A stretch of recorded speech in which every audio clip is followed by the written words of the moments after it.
होनी थी। चलो चल रही है ना बेटा। कल हम लोगों ने पार्टनरशिप का पूरा बेसिक समझा था, पार्टनरशिप के फीचर्स पढ़े थे। क्या पढ़े थे? पार्टनरशिप के फीचर्स। मैंने आपको पढ़ाया था बेटा कि पार्टनरशिप एक ऐसा एग्रीमेंट है जो 2 या 2 से अधिक लोगों के बीच में होता है। किसके बीच में होता है? 2 या 2 से अधिक लोगों के बीच में। पार्टनरशिप के बारे में बताया था बेटा कि पार्टनरशिप के लिए बिजनेस का होना बहुत ज़रूरी है। किसका होना ज़रूरी है? अगर आप बिजनेस नहीं कर रहे तो वो पार्टनरशिप नहीं है। जैसे मैंने कहा कि अगर मैंने 2 लोगों के साथ मिलकर एक एनजीओ खोला और मैंने कहा कि भैया हमारे एनजीओ का काम है हम सबको मुफ्त में खाना देंगे, जिसके यहाँ कपड़ा नहीं है उनको कपड़ा देंगे मुफ्त में। बिज़नेस हमारा काम नहीं है। तो अगर हमारा काम बिजनेस नहीं है तो जो हम कर रहे हैं वो पार्टनरशिप नहीं है। आप उसे कुछ भी नाम दे दो, भले आप उसे कोऑपरेटिव सोसाइटी बोल दो, आप उसे सोल ट्रेडर बोल दो, आप उसे कुछ भी बोलो, लेकिन आप उसे पार्टनरशिप तो नहीं बोलोगे, क्योंकि पार्टनरशिप की एसेंशियल कंडीशन है बिजनेस। क्या है एसेंशियल कंडीशन? बिजनेस। ठीक है, थ्योरी पढ़ाई थी कल मैंने आपको। आज हम पार्टनरशिप का प्रैक्टिकल शुरू करेंगे। आपके पास बुक ना हो तो आज में, कल तो फिर अब कर्फ्यू वर्फ्यू रहेगा, तो मंडे को सुबह तुम लोग किसी भी हालत में अकाउंट्स की बुक ले लेना। इकोनॉमिक्स के नोट्स मिलेंगे आपको, बिजनेस के नोट्स मिलेंगे, सब में काम चल जाएगा, अकाउंट्स में नहीं चलेगा। और आप पुरानी बुक भी नहीं ले सकते क्योंकि बच्चों के एग्ज़ाम ही नहीं हुए अभी तक तो, और बच्चों के एग्ज़ाम होंगे जून में, तो जून तक तो आप बैठ नहीं सकते। तो प्लीज़ आप लोग बुक्स परचेज़ कर लेना नई वाली। ठीक है, आज मैं आपको पूरा पार्टनरशिप का अकाउंटिंग बताने वाला हूँ, बहुत इम्पॉर्टेंट। मैंने कल आप लोगों को एक बात कही थी बेटा कि हम लोगों ने 11th की अकाउंट जहाँ पे ख़त्म करी है ना, 12th की अकाउंट्स हम वहीं से शुरू करेंगे जहाँ हमने 11th की ख़त्म करी है। 11th की अकाउंट्स का लास्ट टॉपिक था, आपने जो लास्ट चैप्टर पढ़ा होगा वो ये पढ़ा होगा, फाइनेंशियल स्टेटमेंट। अब उसमें आता है विद एडजस्टमेंट, विदाउट एडजस्टमेंट। अभी विद एडजस्टमेंट एडजस्टमेंट को छोड़ो, आपने लास्ट चीज़ पढ़ी थी फाइनेंशियल स्टेटमेंट। क्या पढ़ा था? अब एक बार जिसकी 11th की अकाउंट थोड़ी वीक हो तो उसके लिए मैं यहाँ पे एक चीज़ बना देता हूँ। आप लोग लास्ट ईयर ये अकाउंट बनाते थे, ट्रेडिंग एंड P&L। क्या अकाउंट बनाते थे आप? ये ऐसे बनता था। देखो आपने लास्ट ईयर ये अकाउंट में एडजस्टमेंट वगैरह भी पढ़े थे। इस साल आपको एडजस्टमेंट कुछ भी नहीं है। इनफैक्ट आपको इस साल ये अकाउंट भी नहीं बनाना। ये तो मैं आपकी नॉलेज के लिए बता रहा हूँ, बस ये नहीं बनाना आपको। आप घबरा रहे हो, सर वो इतना बड़ा ट्रेडिंग अकाउंट बनाया था, इतना बड़ा P&L, उसमें एडजस्टमेंट भी करे थे। वाह, ओए पॉज कर दो। यस, तो आप लोगों ने लास्ट ईयर जहाँ पे अकाउंट्स को ख़त्म किया था, ट्रेडिंग एंड P&L अकाउंट, अब वो इतना बड़ा अकाउंट था, आपने लास्ट ईयर बनाया, उसमें इतने सारे एडजस्टमेंट करे, तो क्या सर इस साल वापस वो बनाना है क्या? नहीं नहीं नहीं, फिर भी मैं आपको नॉलेज के लिए वो अकाउंट ऐसे ही बना रहा हूँ। ये आपके कोर्स में नहीं है, आपने पिछले साल बना दिया था, बस ऐसे ही नॉलेज के लिए। ये अकाउंट ऐसे बनता था। हमने 11th में बहुत सी चीज़ें पढ़ी। आपने डेप्रिसिएशन नाम का खूंखार चैप्टर पढ़ा, बिल ऑफ एक्सचेंज वाले चैप्टर में इतनी इतनी एंट्रियाँ करी। जनरल एंट्री सबसे इजी लगा होगा आपको, उसमें सेल परचेज की एंट्रियाँ करी, ठीक है वो भी। फिर हम लोगों ने रेक्टिफिकेशन ऑफ एरर नाम का भूत पढ़ा, ठीक है, वो भी अपने आप में एक बहुत भारी चीज़ है। और फिर ये चैप्टर पढ़ा, इसने तो फिर सारी इंतहाई पार कर दी जब हमने एडजस्टमेंट पढ़े। तो जब तक एडजस्टमेंट नहीं था तब तक ईजी था, लेकिन ये सब चीज़ें आपको 12th में नहीं आएंगी, ठीक है। 12th एक अलग ही लेवल पे स्टार्ट होगी, लेकिन ये अकाउंट बनाना मेरे लिए बहुत ज़रूरी है। जैसे हम लोग इसमें सिर्फ क्या लेते थे, यहाँ पे मैं सेल लेता था, क्या लेता था? यहाँ पे मैं लेता था क्लोजिंग स्टॉक, क्या लेता था? यहाँ आता था मेरा ओपनिंग स्टॉक, क्या आता था? पहले मैं आपको बता दूँ, भूल मत जाना, हम क्या पढ़ रहे हैं, क्या पढ़ रहे हैं? जो आपको बोर्ड में कितने नंबर देगी, कितने? मतलब एक तरीके से जब मैं पार्टनरशिप पढ़ा दूंगा ना आपको पूरी, तो 80 में से 40 नंबर तो आ गए आपके। तो एक अकेला पार्टनरशिप आपको ऑन एन एवरेज 35 नंबर तो देके जा रहा है। तो पार्टनरशिप की तो एक एक क्लास इंपॉर्टेंट है, एक एक क्लास, ठीक है। यहाँ देखो बेटा, तुझे ना दिख रहा हो तो इधर आ जा थोड़ा, पक्का। देखो यहाँ आता है ओपनिंग स्टॉक, फिर यहाँ आता था परचेज, क्या आता था, और फिर परचेज के बाद हम लोग यहाँ लिखते थे डायरेक्ट एक्सपेंस, क्या लेते थे, क्या लेते थे, और डायरेक्ट एक्सपेंस लेने के बाद यहाँ ग्रॉस प्रॉफिट आता था, क्या आता था, बोर्ड पे देखते जाना प्लीज बेटा। अपनी तरफ से इमेजिनरी फिगर ले रहा हूँ, सपोज करो अगर ये 5 लाख है तो ये 1 लाख है, ये 50,000 ले ली मैंने, ये मैंने अपनी मर्जी से ले ली 3.5 लाख, ये मैंने अपनी मर्जी से 1 लाख ले लिए, और जीपी आएगा बैलेंसिंग फिगर से। तो हम 5 लाख और 1 लाख को जोड़ेंगे 6 लाख, और ये 1 लाख और 3.5 4.5, 4.5 में 50 जोड़ूंगा 5 लाख, तो 6 लाख में से 5 लाख जाएगा, ये कितना बचेगा, बैलेंसिंग, किससे बचेगा, बैलेंसिंग फिगर से। क्लियर है बेटा। और ये 1 लाख का ग्रॉस प्रॉफिट इधर उतर जाता था, यहाँ से उतर जाता था जीपी, और फिर यहाँ पे सारे खर्चे आते थे, क्या आते थे, इनडायरेक्ट खर्चे। कौन से खर्चे, जैसे यहाँ आता था रेंट, यहाँ आता था सैलरी, यहाँ आता था कमीशन, याद आ रहा है, यहाँ आता था एडवर्टीजमेंट, क्या आता था, और फिर जो बच जाता था उसे कहते थे नेट प्रॉफिट, क्या कहते थे, देखते जाना बेटा आराम से। अब ये मैं अपनी मर्जी से ले रहा हूँ, सपोज करो रेंट है आपका 24,000, सैलरी है आपकी 36,000, कमीशन है आपका 5,000, और ये आपका 5,000, ग्रॉस प्रॉफिट 1 लाख। अब ये 24 और 36 कितने हुए, 60, 60 और 5 65, 65 और 5 70, 1 लाख में से 70,000 माइनस करोगे, कितने बचेंगे, 30,000, बैलेंसिंग। ये 11th यहाँ पे ख़त्म हुई, ये 11th का पार्ट है। 11th में क्या निकाल लिया हमने। अब मेरे बच्चों, जब मैं पार्टनरशिप पढ़ाऊंगा तो पार्टनरशिप में भी P&L अकाउंट ऐसे ही बनेगा, उसमें थोड़ी कुछ चेंज हो जाएगा। नहीं नहीं नहीं, पार्टनरशिप में काम कर रहे हो तो सैलरी मत दिखाओ, सैलरी कहीं और दिखाओ, अलग अकाउंट बनाओ। तो भाई जैसे हमने सोल ट्रेडर की अकाउंटिंग पढ़ी वैसे ही पार्टनरशिप की अकाउंटिंग है।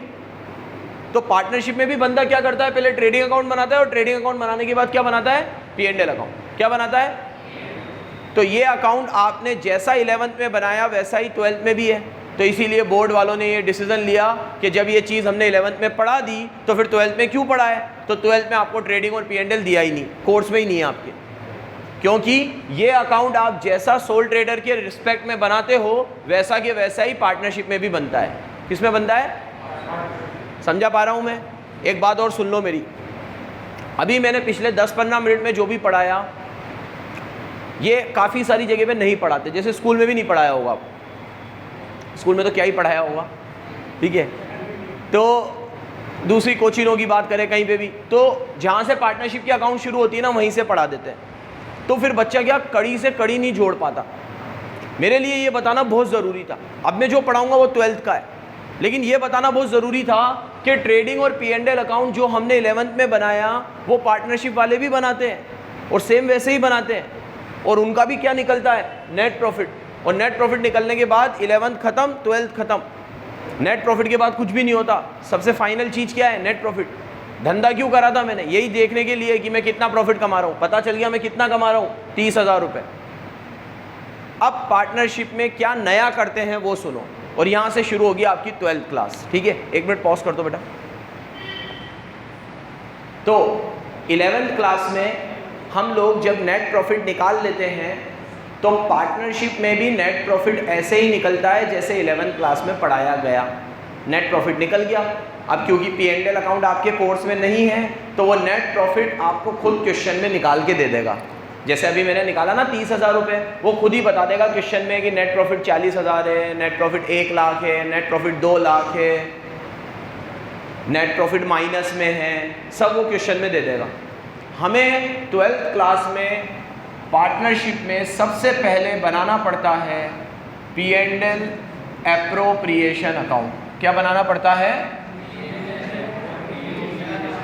तेज बोलो।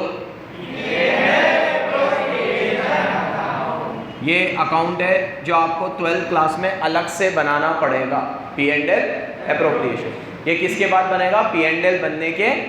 और P&L अकाउंट फिर बोल रहा हूँ, आज ही 5वीं बार बोल रहा हूँ, P&L अकाउंट आपके कोर्स में, P&L अकाउंट आपने 11th में बना लिया। P&L अकाउंट बनाने के बाद आपने नेट प्रॉफिट भी निकाल लिया। अब वो नेट प्रॉफिट निकालने के बाद आप एक अलग अकाउंट बनाओगे, P&L एप्रोप्रिएशन अकाउंट। ये अकाउंट बनाने से पहले इसकी एंट्रीज देखते हैं और पहले ये देखते हैं कि क्या है सर, ये क्यों बन रहा है। बन तो गया P&L में प्रॉफिट निकाल लिया ना आपने, क्यों बनता है ये? एप्रोप्रिएशन अकाउंट बनता है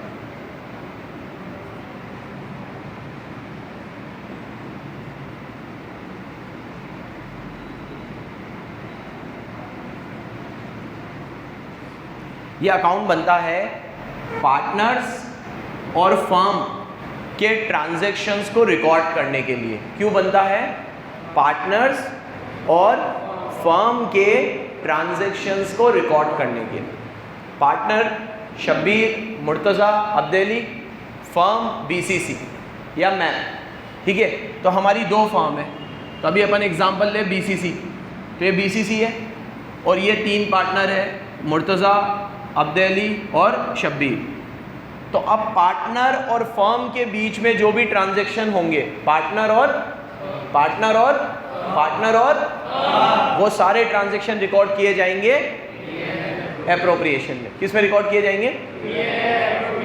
सर पार्टनर और फर्म में कौन से ट्रांजैक्शन होते हैं? जैसे हम इस बिल्डिंग का रेंट देते हैं, रेंट नीचे मनमोहन जी को देते हैं। क्या मनमोहन जी हमारे पार्टनर है? तो उनके और हमारे ट्रांजैक्शन इस अकाउंट में आने चाहिए, वो तो P&L में जाएंगे। थोड़ी देर, वो तो किस अकाउंट में जाता है? P&L में। मनमोहन जी को जो हम रेंट देते हैं वो किस अकाउंट में जाता है? P&L में। अभी पूजा दीदी आई, पूजा दीदी को हम सैलरी देंगे, तो क्या वो पार्टनर है हमारी? नहीं। तो उनकी सैलरी भी कहाँ जाएगी? P&L में। उधर हम वर्षा को सैलरी देते हैं, कहाँ जाएगी वो भी? P&L में। विकास जी आते हैं, उनको सैलरी देते हैं, कहाँ जाएगी? P&L में। इलेक्ट्रिसिटी का बिल भरते हैं, कहाँ जाएगा? P&L में। क्योंकि बेटा ये लोग पार्टनर नहीं है। लेकिन अगर पार्टनर और फर्म के ट्रांजैक्शन है, पार्टनर और तो वो P&L एप्रोप्रिएशन में जाएगा। अब सर जल्दी बताओ फिर पार्टनर और फर्म के कौन से ट्रांजैक्शन होंगे? एक्चुअली बेटा पार्टनर कई बार फर्म से कुछ चीज़ें पैसे लेते भी हैं और पार्टनर फर्म को पैसे देते भी। क्या पैसे का लेन देन होता है वो आज इस लेक्चर में समझेंगे, ध्यान से सुनना। देखो ये चीज़ क्लियर है बेटा आपको कि एप्रोप्रिएशन में कौन से ट्रांजैक्शन रिकॉर्ड होंगे? जो किसके बीच में होते हैं? पार्टनर्स और फर्म के बीच में। किसके बीच में? ठीक है, देखो इधर देखते जाना, देखते जाना। अभी सपोज करो शब्बीर, मुर्तज़ा और अब्देली ने बिजनेस शुरू किया। मैंने कैपिटल लगाई 5 लाख, मुर्तज़ा सर ने कैपिटल लगाई 10 लाख और अब्देली सर ने कैपिटल लगाई 15 लाख। ठीक है, तो मैंने सबसे कम कैपिटल लगाई, मुर्तज़ा सर ने मेरे से थोड़ी ज़्यादा, और सबसे ज़्यादा कैपिटल किसने लगाई? अब्देली सर ने। ठीक है, तो वो पूरी कैपिटल उन्होंने अपनी बिजनेस में लगा दी, पूरा पैसा। तो अब्देली सर कह रहे हैं कि मेरा प्रॉफिट का रेशो भी ज़्यादा रखो। अब्देली सर कह रहे हैं मेरे को प्रॉफिट दो 3, मुर्तज़ा तो 2 ले और इसको 1 दे दो। कितना दे दो? तो अब्देली सर कह रहे हैं कि भैया अगर हमारी फर्म 60,000 रुपये कमाती है ना, तो 60,000 रुपये में इसको तो दो 1, इसको दो 2 और मेरे को दो 3। तो 1 और 2 और 3 कितने होते हैं? 6। तो मतलब शब्बीर को तो मिलेगा 1/6, मुर्तज़ा को मिलेगा 2/6 और अब्देली को मिलेगा 3/6। 6 से अगर मैं 6 काट दूँ तो इधर 10, इधर 20। तो अब्देली सर कह रहे हैं मुझे ज़्यादा दो क्योंकि मैंने कैपिटल भी ज़्यादा लगाई। अब आप इससे अब्देली सर के व्यू से एग्री करते हो? जल्दी बताओ फटाफट। देखो तुम्हें यहाँ बुलाया किस लिए है?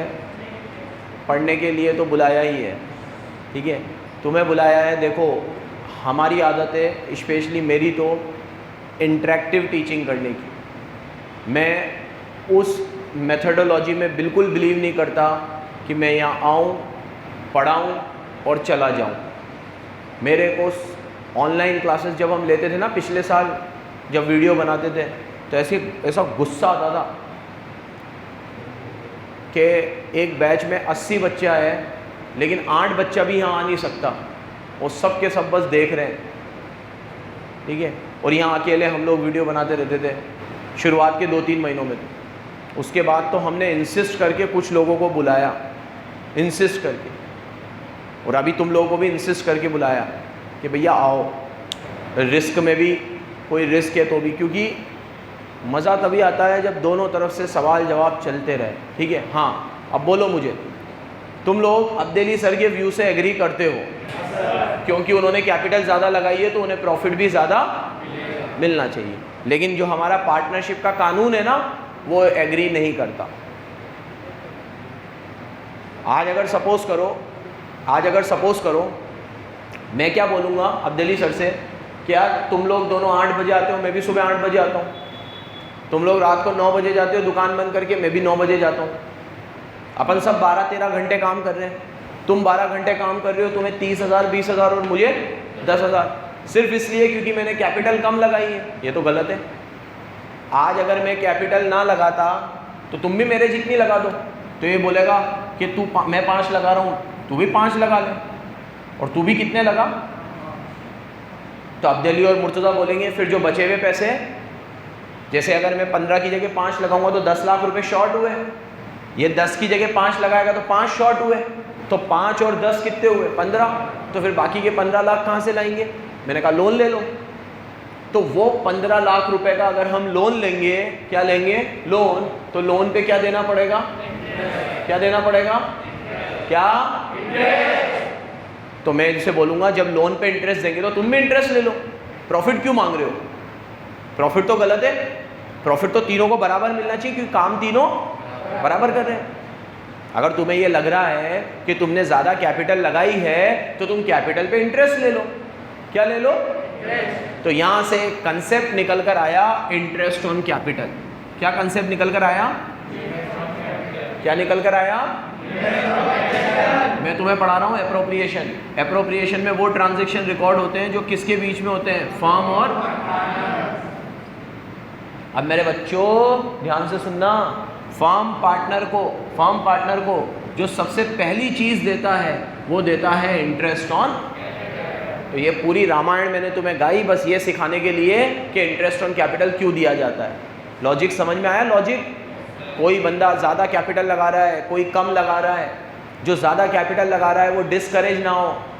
वो डिस्करेज होगा ना कि मैं ज़्यादा क्यों लगाऊं, और जो कम लगा रहा है वो लाड़ में ना आ जाए। मैं तो लाड़ में आ गया, मेरे दोनों पार्टनर लगा रहे हैं 10 लाख 15 लाख और मैं लगा रहा हूँ 5 लाख, तो मेरा भी नुकसान ना हो, उनका भी नुकसान ना हो। इसलिए फर्म पार्टनर को क्या देगी? आईओसी। शायद जितना मेरा ध्यान है 11th क्लास में भी आईओसी आता है, लेकिन 11th क्लास में आईओसी पढ़ाना निहायत ही बेवकूफ़ी है। 11th क्लास में आईओसी क्यों देते हो?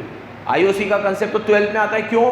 क्योंकि 11th क्लास में तो एक ही बंदा है, सोल ट्रेडर, और सोल ट्रेडर के केस में वो खुद अपने आप को ही आईओसी दे रहा है, अकेला ही तो था। और जितनी वो आईओसी देगा, आईओसी देने की वजह से प्रॉफिट कम हो जाएगा, तो प्रॉफिट भी तो उसे ही मिलेगा। तो आपने क्या करा 11th क्लास में? आपने प्रॉफिट में से लेस करा आईओसी, और ये आईओसी किसको दे दी? Sole trader, businessman. और ये प्रॉफिट भी किसको दे दिया? बिजनेसमैन को। तो आपने प्रॉफिट में से आईओसी माइनस करी और बिजनेसमैन को दे दिया। प्रॉफिट भी बिजनेसमैन को मिला, आईओसी भी बिजनेसमैन को मिली। अगर आप प्रॉफिट में से आईओसी माइनस ही ना करते तो आप पूरा प्रॉफिट भी किसको देते? बिजनेसमैन को। Hardly matters. आपने 50,000 में से 10,000 माइनस किए और बिजनेसमैन को 40 दे दिए, और बाद में वो 10,000 भी उसी को दे दिए, तो 40 और 10 उसको कितना मिला? 50। अगर मैं 50,000 में से आईओसी माइनस ना करता तो पूरे 50,000 भी उसको ही देता, तो कोई फर्क ही नहीं पड़ता। इसीलिए 11th क्लास में तो आईओसी पढ़ाना सेंसलेस है। 12th में फर्क पड़ता है क्योंकि तीनों पार्टनर अलग अलग है और तीनों पार्टनर का फाइनेंशियल बैकग्राउंड, कोई ज्यादा कैपिटल लगाता है, कोई कम। अब देखो इधर, बेटा समझ में आ रहा है ना? yes, पक्का? स्पीड सही है ना? फास्ट तो नहीं जा रहे? फर्म पार्टनर को क्या देता है? आईओसी, ठीक है। अब आईओसी ऐसे दी जाती है, अब्देली, मुर्तज़ा और शब्बीर। एक ने लगाए 15 लाख, एक ने लगाए 10 लाख, एक ने लगाए 5 लाख। आईओसी की रेट क्वेश्चन में गिवन होगी, क्वेश्चन में गिवन होगी। अभी मैं 10% ले रहा हूँ। कितनी ले रहा हूँ? तो 15 लाख का 10% 1.5 लाख, 10 लाख का 10% 1 लाख और 5 लाख का 10% 50,000। तो तीनों पार्टनर को आईओसी दे दो, एक को दे दो 1.5 लाख, एक को दे दो 1 लाख और एक को दे दो 50,000। अब इसमें आपको लगा किसी के साथ इनजस्टिस हुआ? जिसने कैपिटल कम लगाई थी उसको आईओसी भी कम मिली, जिसने ज़्यादा लगाई थी उसको आईओसी भी, लेकिन प्रॉफिट सबको बराबर मिला क्योंकि काम सब बराबर कर रहे हैं। तो अब हमने दोनों तरीकों को बैलेंस कर लिया। जो कैपिटल लगा रहा था उसको हमने इंटरेस्ट दे दी और जो काम कर रहा था उसे हमने प्रॉफिट दे दिया। अब यहाँ पे किसी को निराश और हताश होने की ज़रूरत। तो फर्म पार्टनर को पहली चीज़ क्या देती है? क्या देती है? और आईओसी कैसे दी? अभी एंट्री नहीं बताई मैंने आपको, एंट्री नहीं बताई, अभी सिर्फ ये पढ़ा रहा हूँ क्यों देते हैं। देखो पूरी अकाउंट्स में मेरी बात सुन लेना। अगर तुमने क्यों सीख लिया ना, क्यों, तो कैसे तो बहुत आसान है। मेरा पूरा फोकस क्यों पे रहेगा, कैसे तो बहुत बहुत आसान। एंट्री क्या होगी ये बताने में मुझे आधा मिनट लगेगा, लेकिन उसका लॉजिक समझाने में 1 घंटा। मैं एक घंटा लूँगा हर चीज़ के लॉजिक समझाने में, लेकिन उसके बाद एंट्री तुम लोग यूँ कर लोगे, यूँ। तो अपना पूरा फोकस क्यों पे रखना, कैसे पे मत रखना, ठीक है। यहाँ से हमारा पूरा फोकस होता है कि यहाँ से हम बच्चों को सीए लेवल की तैयारी शुरू करा देते हैं। हमारे यहाँ से जो बच्चा अकाउंट्स पढ़ के निकलेगा उसके सीए में कंसेप्ट में कोई दिक्कत नहीं आएगी कहीं से कहीं तक, ठीक है। जैसे इंजीनियरिंग के बच्चों को 11-12 से ही इस तरीके की तैयारी कराई जाती है कि वो अपना एंट्रेंस एग्ज़ाम निकाल ले। हमारी भी कोशिश पूरी रहती है कि 11-12 से एटलीस्ट अकाउंट्स का बेस तो ऐसा स्ट्रॉन्ग कर दे कि उसे आगे प्रोफेशनल लेवल पे कोई दिक्कत ना आए। अगर कहीं पे मैं भूल भी जाऊँ ना, मैं तुम्हें लॉजिक बताना भूल जाऊँ, ऐसा होगा नहीं, लेकिन कभी ऐसा हो जाए तो तुम आगे से पूछ लेना, सर ये एंट्री में कौन सा रूल लगा, कल आपने कहा था एसेट बढ़ती है तो डेबिट, यहाँ तो एसेट कम हो रही है सर। बिंदास पूछ लेना, समझ गए। तो पहली चीज़ फर्म पार्टनर को क्या देती है? आईओसी। दूसरी चीज़ जो फर्म पार्टनर को देती है वो है सैलरी। पार्टनर को सैलरी, सर आईओसी का तो लॉजिक समझ में आया, जो कैपिटल देता है उसको आईओसी मिलती है, सैलरी क्यों? अभी जैसे सपोज करो हम लोगों ने जब ये कोचिंग खोली तो हम तीनों ने सब्जेक्ट बराबर बांट लिए। जैसे कि अगर सपोज करो मुर्सा सर के 2 सब्जेक्ट है तो मेरे 2 सब्जेक्ट है, अब्देली सर के भी 2 सब्जेक्ट है, किसी क्लास में हम तीनों का 1-1 है, किसी क्लास में मेरा कोई सब्जेक्ट नहीं है तो उसकी अगली क्लास में मेरे 2 है। इस तरीके से हमने पूरा बांटा। और अब इस कोचिंग से जो भी प्रॉफिट आता है हम इक्वल ले लेते हैं, लेकिन इस कोचिंग की जो अकाउंटिंग होती है वो पूरी मुर्तज़ा सर करते हैं। फीस कलेक्शन पूरा मुर्तज़ा सर देख रहे हैं, तो ये वो एक्स्ट्रा काम कर रहे हैं। क्या कर रहे हैं? ये वो कर रहे हैं जो हम दोनों नहीं कर रहे। तो मुर्तज़ा सर को ये लगेगा कि यार मैं अपना एक्स्ट्रा टाइम क्यों दूँ। सुबह 8 बजे तुम आते हो, मैं भी आ जाता हूँ, शाम को 7 बजे अपनी कोचिंग बंद हो जाती है, अपन बंद कर देते हैं। मैं तो रात को 9 बजे तक यहाँ बैठा अकाउंटिंग करता रहता हूँ, तो वो अकाउंटिंग करने के लिए मुझे तो कुछ मिलता ही नहीं है, ठीक है। आज अगर मेरी जगह पे तुम किसी अकाउंटेंट को रखो तो तुम उसे सैलरी दो ना, 5,000 10,000, तो वो सैलरी मुझे भी दो। तो मैंने कहा बात तो सही है यार। और आज अगर किसी और को रखेंगे तो उसको भी तो देंगे ही सही, तो वो सैलरी तू ले ले। तो फर्म पार्टनर को दूसरी चीज़ क्या देता है? लेकिन ये तुम समझ गए होंगे कि आईओसी तो सबको मिलती है, सैलरी सबको नहीं मिलती, सिर्फ उसको मिलती है जो अपना एक्स्ट्रा टाइम डिवोट करता है। क्या डिवोट करता है? क्या डिवोट करता है? और सैलरी कैसे भी मिल सकती है। जैसे वो क्वेश्चन में बोले 5,000 पर मंथ, तो आप 5,000 × 12 कर लेना। वो बोले 5,000 पर क्वार्टर, तो आप × 4 कर लेना, क्योंकि साल में कितने क्वार्टर होते हैं? 4। और वो बोले 5,000 पर एनम, तो बस कुछ भी मत करना, वो पूरे साल की है। तो सैलरी कितनी देनी है ये आप और मैं थोड़ी डिसाइड करेंगे, तो क्वेश्चन बोलेगा। कि सैलरी मंथली देनी है, ईयरली देनी है, क्वार्टरली देनी है, जैसा क्वेश्चन बोले वैसा कर दो। तो फर्म पार्टनर को क्या देता है? दूसरी चीज। कोई पूछे सैलरी क्यों देते हैं तो क्या बोलोगे? एक्स्ट्रा काम करने के लिए। किसके लिए?